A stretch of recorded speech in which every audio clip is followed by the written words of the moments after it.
You're listening to Garibaldi Red, a Nottingham Forest podcast brought to you by Nottinghamshire Live.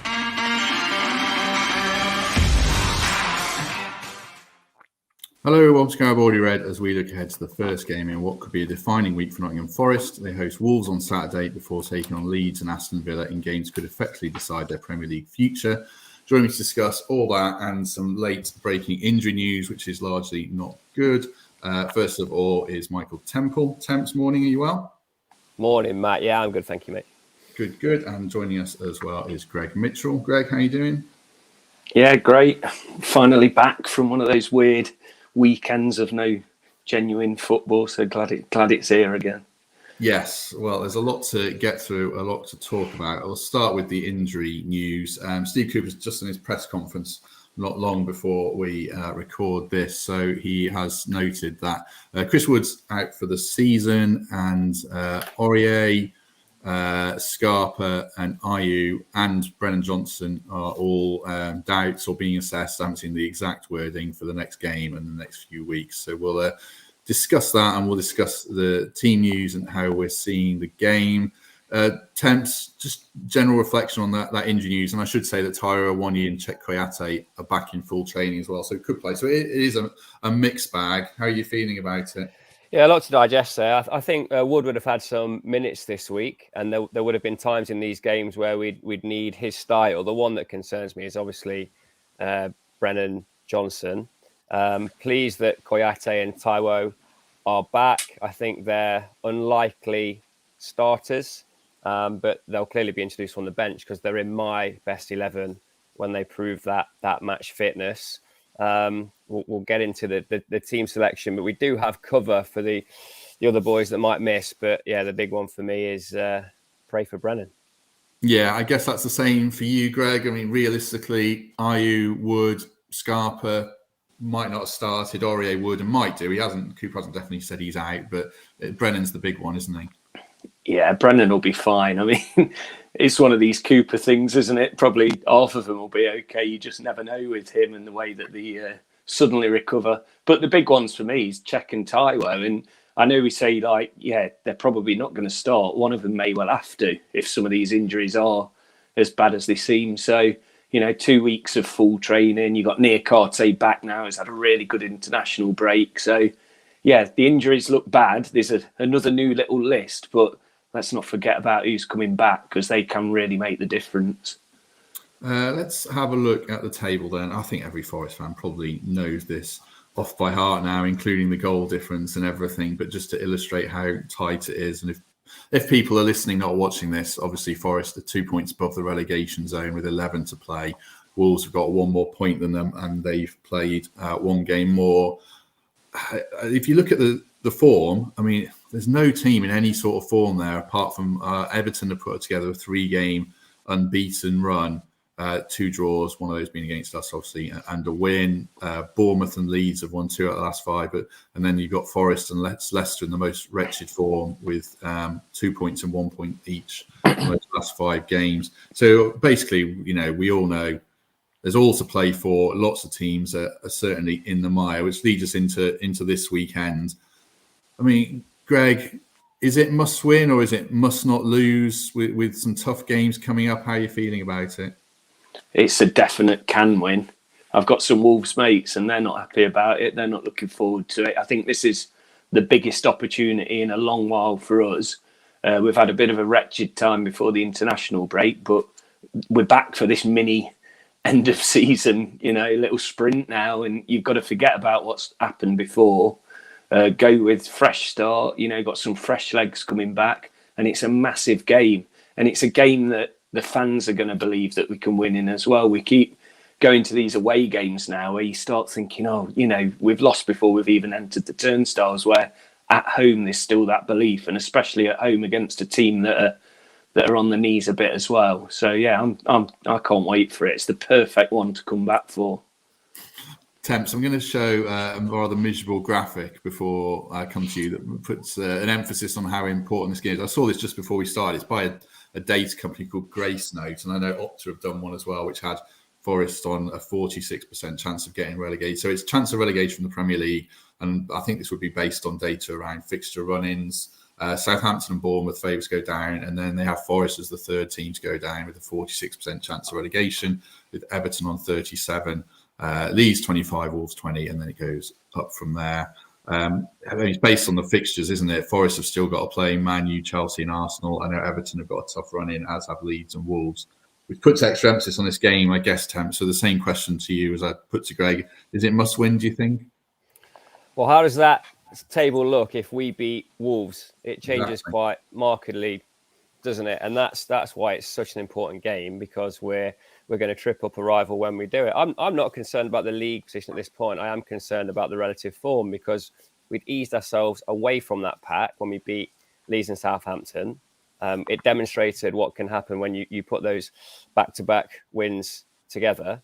And the way we do that in this run of fixtures is to beat Wolves. It trips them up. It gets us into this critical week in the right frame of mind, and it puts less pressure on the team going into Leeds and Villa. So I think that is the critical match.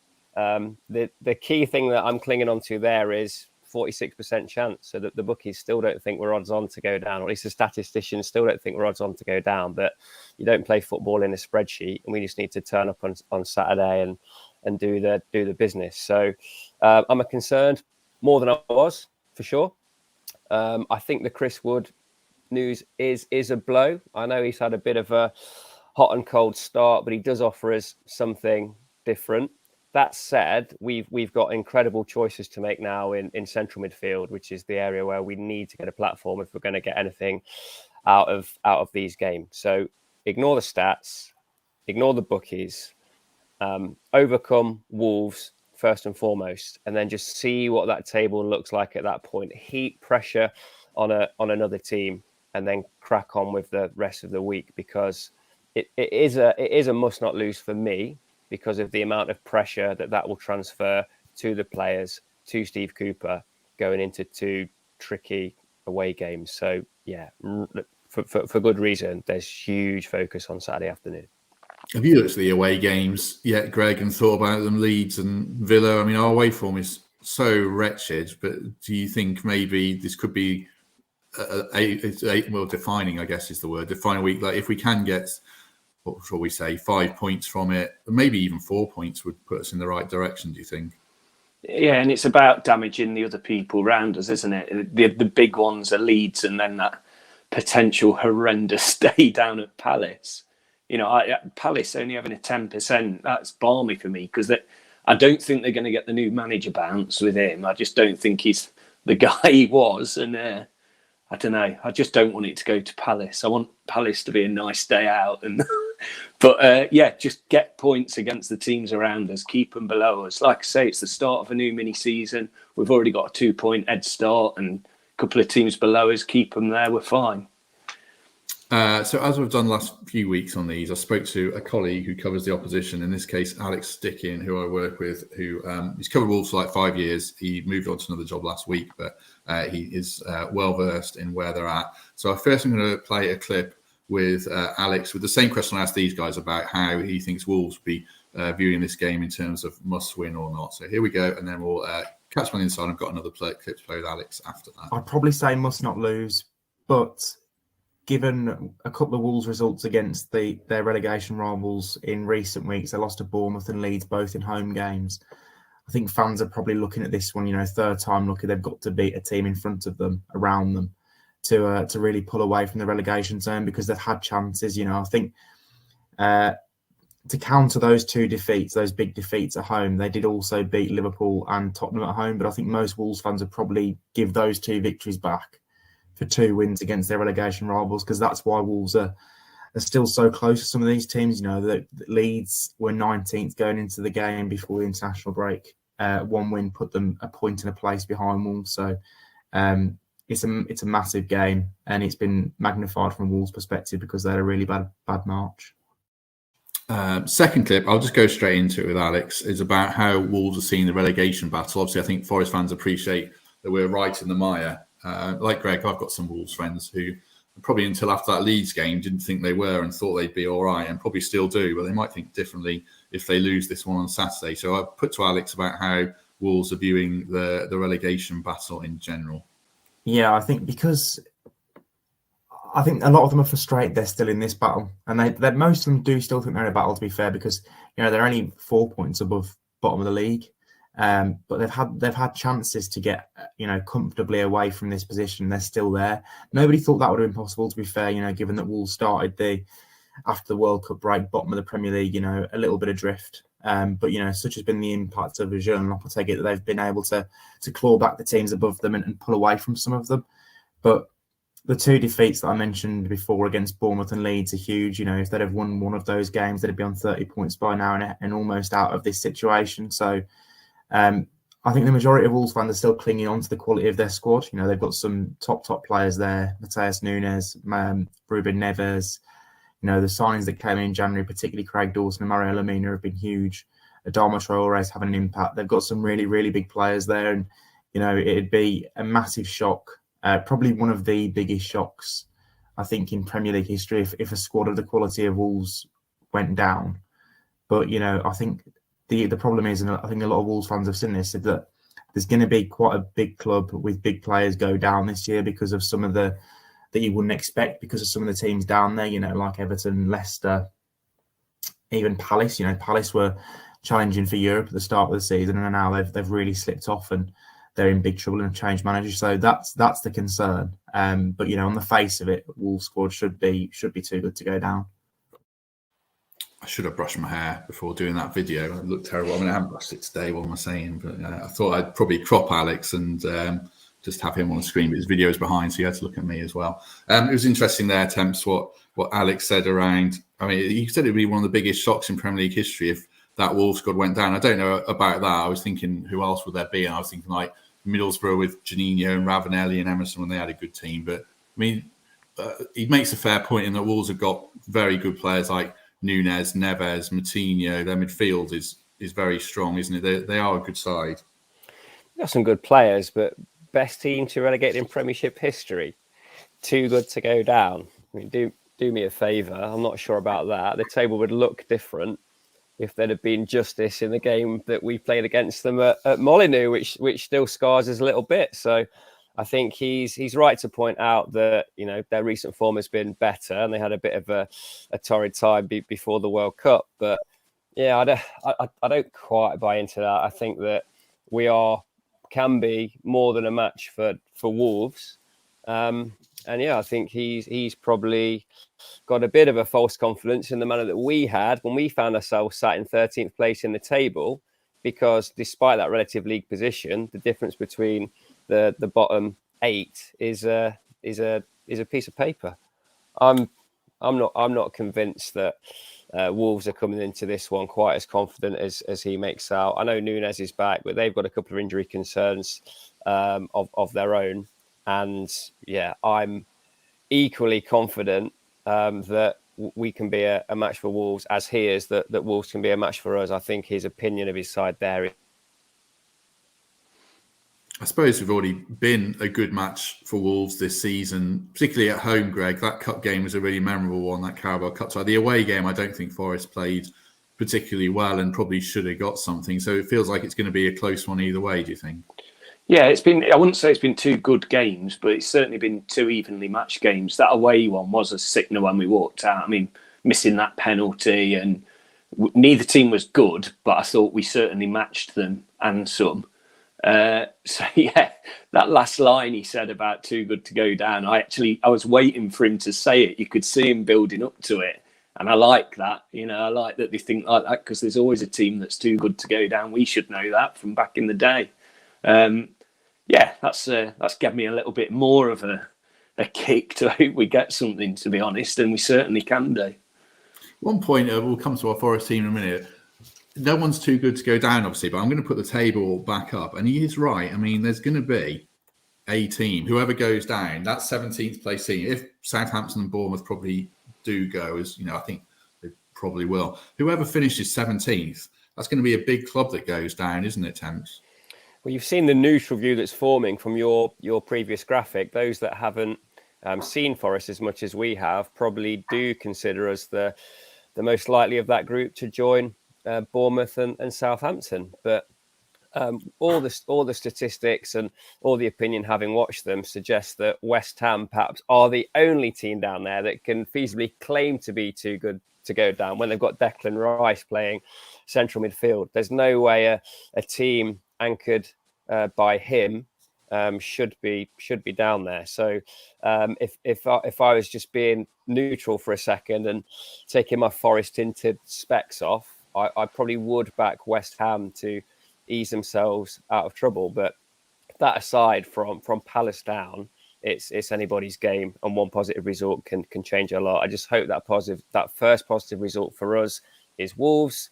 We remain in the position we were in before Newcastle, in that 3 wins from this point probably gets us to where we need to be. So yeah, in my view, if anyone's too good to go down, it's West Ham, because of a couple of players that I really rate.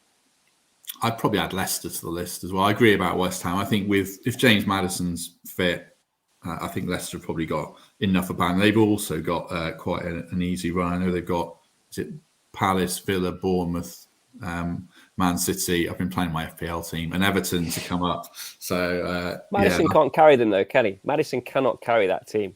We've seen their defensive frailty too many times to suggest that they're in any way out of danger.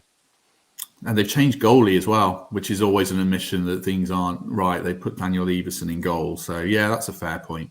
But I'd still back them than West Ham stay up. I think Everton are the team that I'm looking at, and Palace as well. A strange appointment, Roy Hodgson. It doesn't send a good message to the players at all. You're bringing back the guy you booted because it was too boring and he wasn't taking you anywhere. So let's see how it goes. So the team...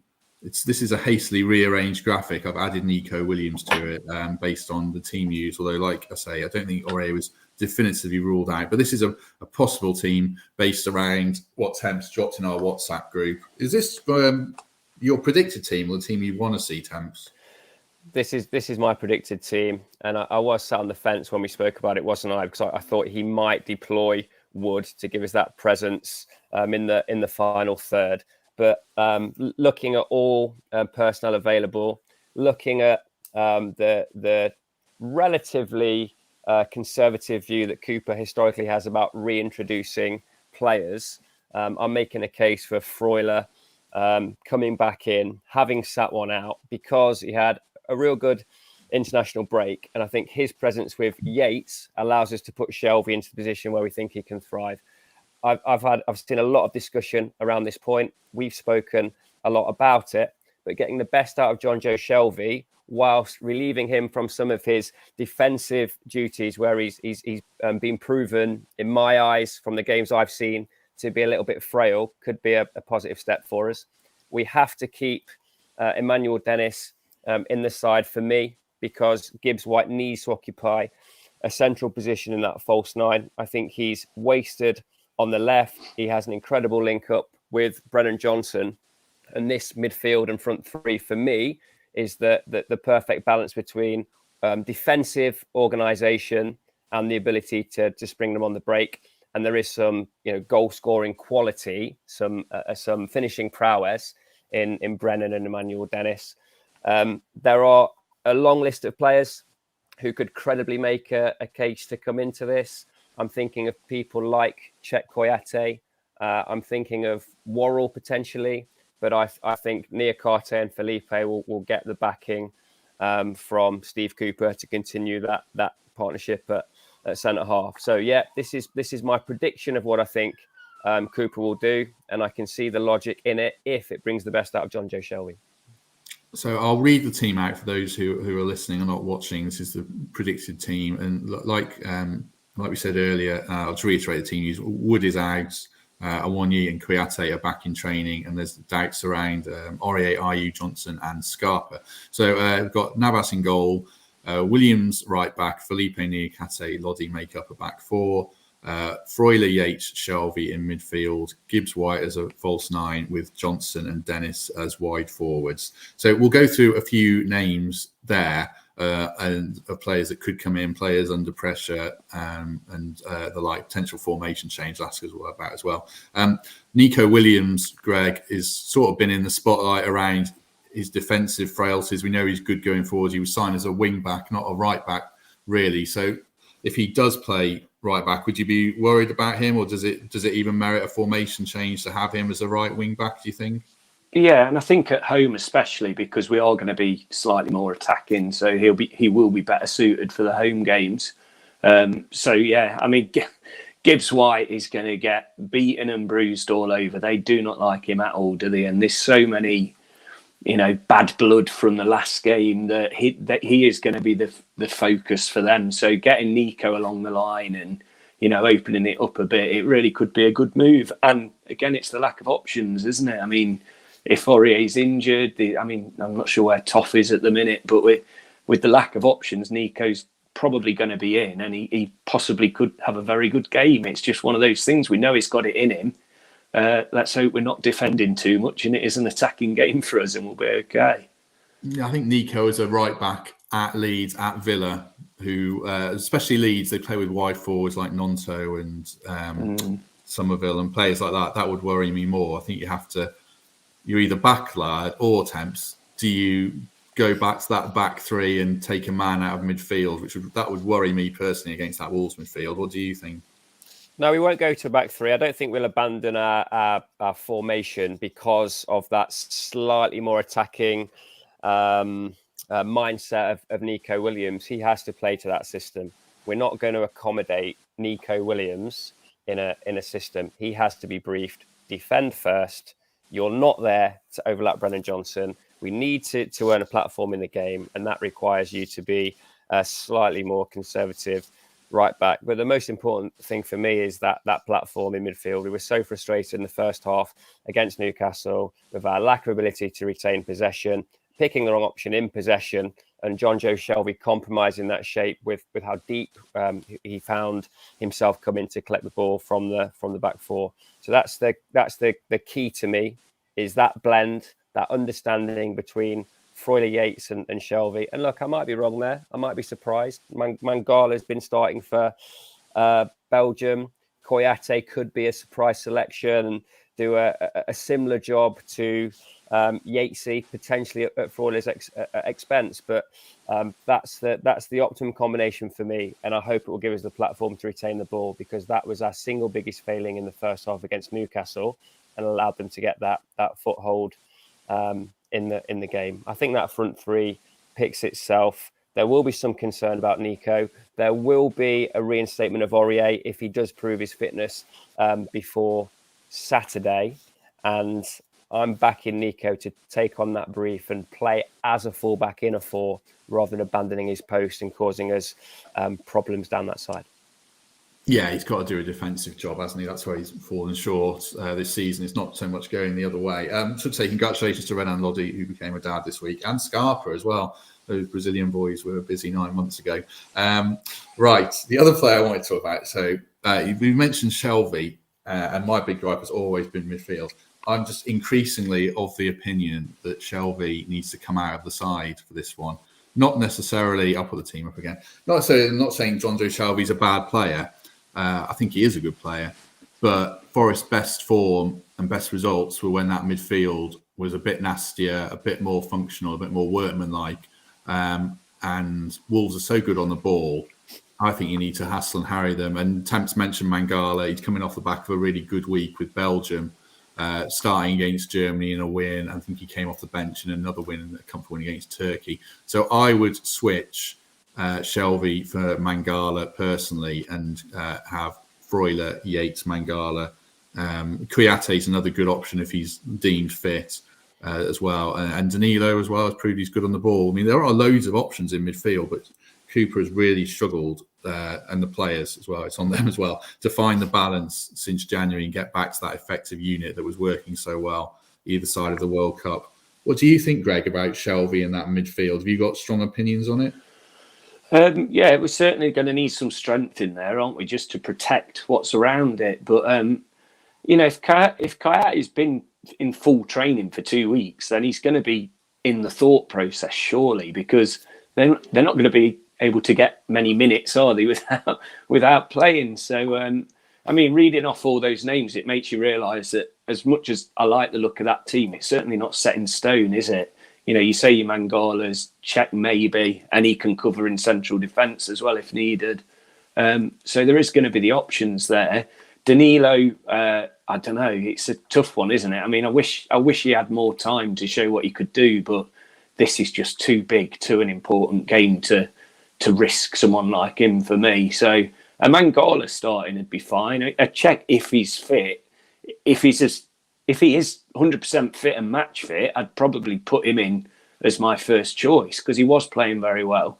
But we just don't know, do we? We haven't got a clue. Just like I'd have Taiwo starting if he was fully fit, but we just don't know how match fit they are. So yeah, it's a tough one, but it's great to have the options. We've started the podcast saying about how many injuries we've got, and now we're talking about a list of 4 players that can play in one position. So we're good. We've got plenty of backup. We just, thankfully, it's down to Coops to decide, really. It's fair debate around Shelvey. I just think we need what he offers. If we're going to win 3 games, this is definitely one of the 3 that we're earmarking, but it needs to be Shelvey plus 2 minders rather than Shelvey being one of the minders because, yeah, he just doesn't have that defensive intensity for me. But I'll be fascinated to see which 3 Cooper does pick on Saturday. You've got to get him further up the pitch, haven't you? I think he can't play as a holding midfielder. You've got to say you've got to change Ryan Yates and say you can't be his box to box. You've got to sit, and Shelvey's got to dictate a game, and he hasn't done that yet. So we'll see. I mean, like I say, he could play and he could have a blinding match. We've seen he's got it in him, but. One stat I did see was that in the last 6 games, I know Mikey in particular hates XG, but Forest have got the worst XG against in the last 6 games, which coincides with the 6 games since Shelvey came into the midfield. So maybe I'm being unfair in pinning it all on him. You're a hater, aren't you? A hater on him. But I'm a Shelvey. There's one person who listens to this that says I'm a Freuler hater and too kind to Shelvey. But, do you know what Temp's just said about minders? That makes it reminds me of Yates against Newcastle. My sister messaged me during the game. She was watching it on TV saying Carragher's literally laughing about how much Yates is just constantly at the opposition players. And he can be doing that. He can be keeping them away from Gibbs White and really getting under their skin because there's going to be some high tensions, isn't there? There's a booking in there. There's probably even a red card for one player. So get Yates winding them up constantly from minute 1. Well, Matt's getting the back in the comments. I think the commenters are far more pro Mangala than I am. Perhaps it's a close call, but yeah, your team's probably getting a bit more love than mine, Matt. Wolves do have, I'm tempting fate here saying Wolves have got the disciplinary problems, but we saw obviously after that Forest game and the report into it gave Wolves the blame for that melee afterwards, and they had 2 sent off last week as well. So yeah, Ryan Yates getting under the skin of Cunha and Nunes and players like that could be interesting. He is absolutely essential, I think, to Forest having any chance of staying up. One other thing, just a couple of names to go on quickly. Taiwo off the bench temps, even if he doesn't start, 20 minutes of Taiwo, 30 minutes at Leeds, a start against Aston Villa. That could be big, couldn't it?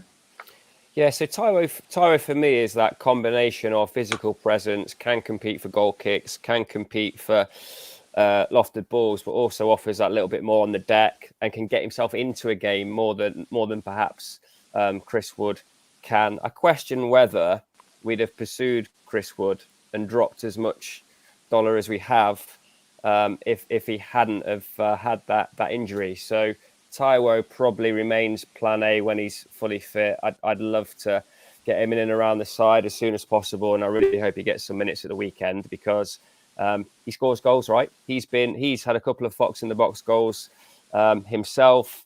We've seen some good finishes from him too. We've missed him while he's been out of the side, and because of that point of difference, because he is a different profile of player to Gibbs White, Johnson, Dennis, I think a fit Taiwo puts Dennis's place at immediate risk. Yeah, you're right about that Fox in the box. There's only him and Wood that have scored strikers' goals this season, aren't there? I mean, Gibbs White be Brentford, but he's not a striker. Well, that 6-yard box goal is something that's sorely been lacking. 2 players we haven't mentioned who have got, Forest have got issues up front, especially if Brennan plays. We haven't mentioned Sam Surridge and we haven't mentioned Jesse Lingard. Is Lingard, I'll ask you about Lingard, Greg. Is his stock fallen so far now that he's just a bench option at best for the rest of the season? Yeah, as sad as it is, there's probably a reason we haven't even mentioned him so far, isn't there? However, he's showing signs that he wants to be playing. He's busy on the Instagram showing him in training. That's always a good sign, isn't it? And is obviously fit and raring to go. But again, he's just not had the minutes, and when he has had the minutes after his injury, he's not really shown anything. So it's a shame. It's a real shame. And Surridge just fell down the pecking order, didn't he? He's not done much wrong. He comes on and he does a job and he creates chances, but for whatever reason, he's just a little bit too far down that pecking order. If Taiwo's not fit as we hope he is, Dennis, if he's struggling after 60, 70 minutes, then it might be Surridge is the next man up for that job. And, I do want to see him feature again. I'd love to see him score.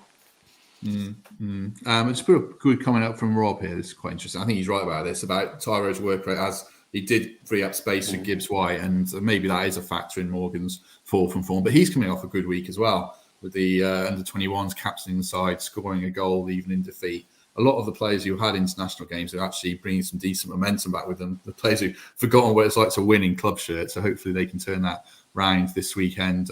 Any words on Lingard or Surridge, Temps? I agree with Pat in the comments. I think Lingard's days as a regular Premier League starter are behind him now. I think we made the signing with the best of intentions. We thought we could get the best out of him and that his experience and form and nous would be an asset. He's shown in flashes that he still has that ability. I'm thinking specifically of the game in which we eased past Spurs in the Cup with a relatively untested 11 that many of which proved themselves in that match. However, he's been too inconsistent. He hasn't had a period of fitness or form. I think this season will be the end of his Premier League career, and I envisage him finding a lucrative offer somewhere in the East, or potentially having a lifestyle role in an American side. I don't think that he's going to be the answer to any of the questions we're going to be posed for the rest of the season. I like the guy. I think he's probably a really positive presence around the training ground and around the group. But that's the role he has to play for me. It's more of a off-pitch motivator, advisor, friend to the 11 that are going to start, because Jesse Lingard doesn't get into my team anytime soon.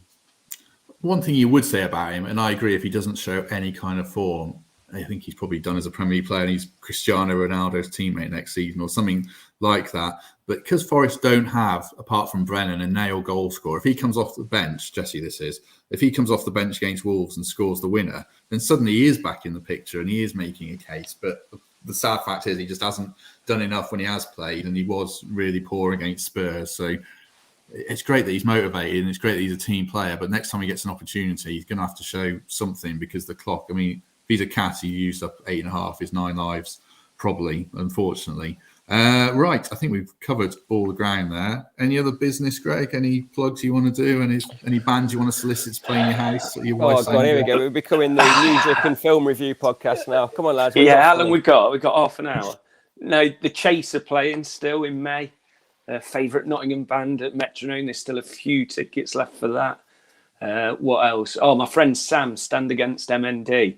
Go and follow him on Twitter. He's about to do the London Marathon. First ever assisted breathing person to do the whole thing. If you can sponsor him, it's going to get really busy with stuff for that charity soon. They're getting quite popular for the right reasons, and you'll see him everywhere. So go and support him now. He goes Forest home and away, and it's incredible what he's doing. So, yeah, that's my big one for today. Yeah, good on Sam. Certainly echo that. I'll drop a link in the comments for this, actually, afterwards for his website. Temps, anything you want to add?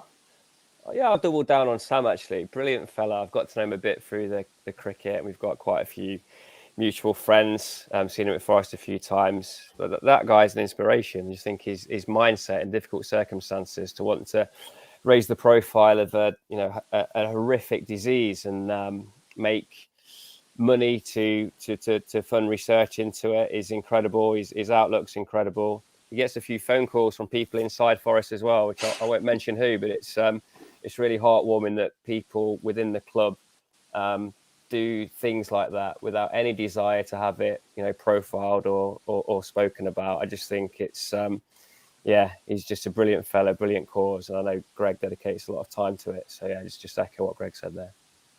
So if you do want to learn more about Sam and donate, if you go to justgiving.com/stand against MND, it's got more of Sam's story there and the work he does. And like I say, I'll drop the link in the comments, hopefully, after this, but it's justgiving.com/stand against MND. Right. I think that covers everything. We'll be back on Monday to hopefully review the game. Do catch up with our Arsha Ali interview, and there should be one other thing coming out today. It's just a mini video plugging a charity. So Arsha Ali loves your pronunciation of Koyate, Greg, by the way. I struggle every time. I have like this hot panic every time I have to say it. Go on and check. Just for that. I always pick up Arsha.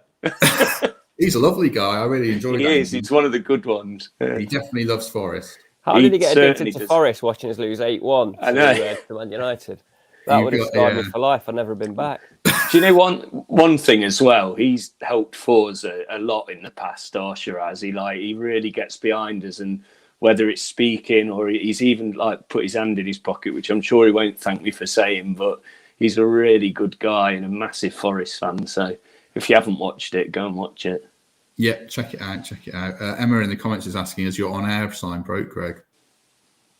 I just forgot to turn it on, didn't I? My sister's going to moan at me for that now. You can only power his light or his broadband router, not both at the same time.